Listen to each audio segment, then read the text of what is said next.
Okay, thank you very much, and good afternoon to all of you. You can see the topic of my talk up on the screen.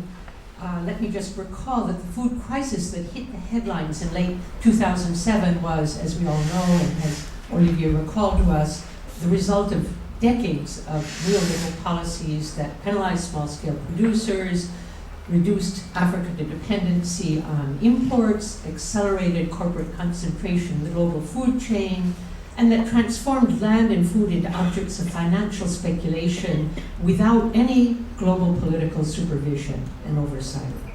And the crisis indeed revealed a vacuum in global governance of food, such that decisions were being taken by default by institutions like the WTO and the World Bank, for whom food security is hardly core business, by closed-door groups like the G8, and by uncontrolled economic actors.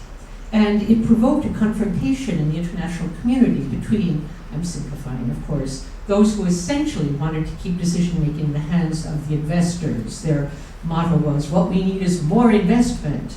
And their proposal was an extremely hazy global partnership. And those who felt that investment should be guided by policies, not vice versa. And that what's more, these policies should be determined in an inclusive way, and particularly by those who are most affected by food insecurity. And their proposal was the reform and dynamization of the existing but ineffectual Committee on World Food Security based in FAO. If this second hypothesis won out, it was due in good part to the mobilization of small-scale food producers who were united in the IPC network for food sovereignty that had been interacting with FAO since the World Food Summits of 1996 and 2002. They participated strongly in shaping the reform, and the outcome was an inclusive and legitimate global forum that deliberates on food issues with a mandate to defend the right to food of the world's population, and where, for the first time in the history of the United Nations, civil society organizations are full participants, not observers or window dressers. Now, investment has been the most strongly contested issue in the CFS because, indeed, it's at the very heart of the confrontation today between a corporate and capital-controlled global food regime and the multiplication of sustainable local food systems. Choices regarding agricultural investment are being made in many forums where corporations and the governments who are their allies have the biggest or the only voice. And the CFS is the only forum where everyone is in the room, and it's quite a different atmosphere, as you can see.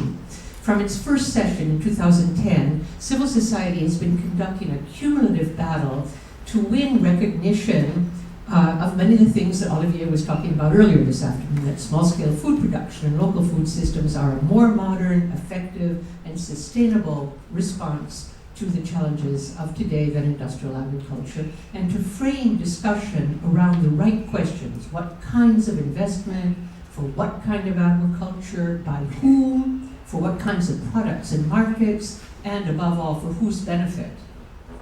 Now, does the CFS make a difference? Let's look at some of the results in the past 4 years. The first ever globally negotiated guidelines on governance of tenure were adopted in May 2012 by acclamation. There was strong and well-organized civil society participation in their negotiation. And now social movements are at work seeking to use them to support their local and national struggles in all regions, including Europe. Secondly, there have been policy deliberations on agricultural investment, drawing also on the excellent report that Mamadou Goita referred to earlier.